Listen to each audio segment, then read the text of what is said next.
Ya, berikutnya pemirsa, Organisasi Kesehatan Dunia atau WHO baru saja menetapkan varian baru COVID-19 yaitu varian Mu sebagai varian of interest. Varian yang dikenal dengan nama B1621 ini pertama kali ditemukan di Kolombia pada Januari 2021. Penyebaran varian Mu juga tampak melaju cepat di Ekuador, misalnya varian Mu terdeteksi untuk pertama kalinya pada Mei lalu. Setelah beberapa pekan, varian Mu berhasil melampaui varian paling umum sebelumnya yang ada di Ekuador.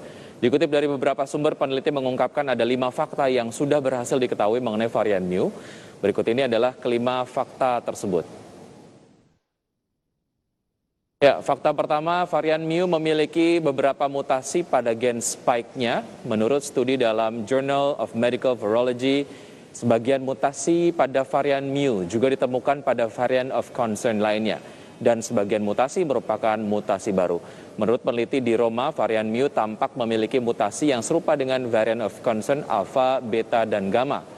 Di sisi lain, European Center for Disease Prevention and Control mengungkapkan varian Mu memiliki mutasi yang juga dimiliki oleh varian Delta. Ya, berikutnya fakta kedua, menurut Gisaid, varian Mu telah terdeteksi setidaknya di 40 negara di dunia. Dan sejauh ini sudah ada 852 kasus COVID-19 yang terkonfirmasi disebabkan oleh varian Mu. Di Britania Raya terdapat 48 kasus COVID-19 akibat varian Mu.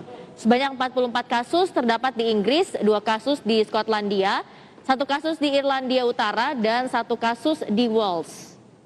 Ya, fakta ketiga, belum ada cukup data mengenai kemampuan varian Mu dalam menghindari proteksi dari vaksin COVID-19. Menurut studi berbasis laboratorium yang dilakukan di Roma, vaksin dari Pfizer-BioNTech tampak memiliki kemampuan untuk melawan varian Mu. Akan tetapi studi dalam The Lancet Infectious Diseases mengindikasikan adanya 2 kasus COVID-19 akibat varian Mu yang berpotensi dapat luput dari vaksin. Peneliti mengatakan ada beberapa mutasi spike pada varian Mu yang tampak bisa menurunkan netralisasi oleh antibodi.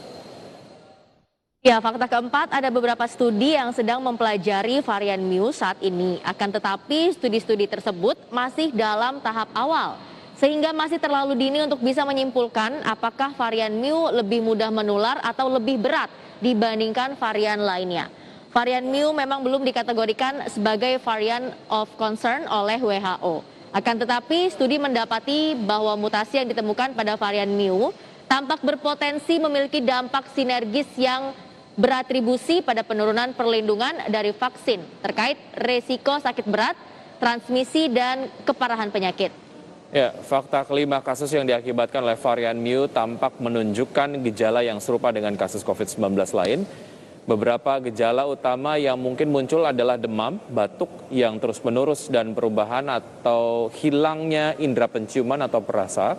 Kebanyakan pasien setidaknya mengalami salah satu dari gejala tersebut.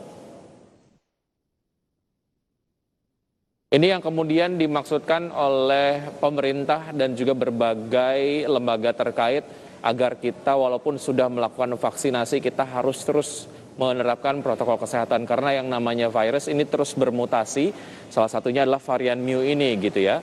Dan memang sejauh ini untuk varian dari virus corona ini juga ngeri ya Wiki ya, baru saja kemarin dunia dihebohkan dengan varian Delta, tapi sekarang sudah muncul varian baru lagi mutasi yaitu varian Mu. Jadi memang penting banget ya buat kita semua siapapun selalu taat protokol kesehatan dimanapun dan kapanpun Wiki. Baik, oke. Masih ada informasi menarik lainnya usai jeda berikut ini, tetap di segmen What's Going On di Power Breakfast.